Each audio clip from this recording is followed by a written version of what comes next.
Marathi cinema खऱ्या अर्थानं लोकाभिमुख करून या सिनेमाला वेगळी उंची प्राप्त करून देण्याचं कार्य अभिनेते अशोक सराफ यांनी केलं असल्याचं प्रतिपादन मुख्यमंत्री देवेंद्र फडणवीस यांनी केलं।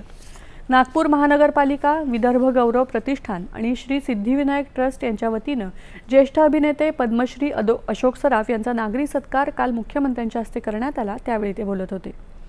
मराठी माणसाच्या जीवनातील संघर्ष, वास्तव, मर्यादा, दुःख आणि आनंद हे अशोक सराफ यांच्या कलाकृतींमध्ये दिसतं। सर्वसामान्यांच्या जीवनातील या भावभावनांना त्यांनी आपल्या अभिनयातून हास्याची आणि आनंदाची किनार दिली, असं मुख्यमंत्री म्हणाले। अशोक सराफ यांच्यासारखे कलाकार लाभणं ही मराठी रंगभूमी, चित्रपटसृष्टी आणि रसिकांसाठी अभिमानाची बाब असल्याचे गौरवोद्गार मुख्यमंत्र्यांनी काढले। प्रेक्षक आहेत म्हणून आम्ही आहोत, अशी भावना सत्कार स्वीकारल्यावर अशोक सराफ यांनी व्यक्त केली। राज्यातल्या सहकारी गृहनिर्माण संस्थांना शासकीय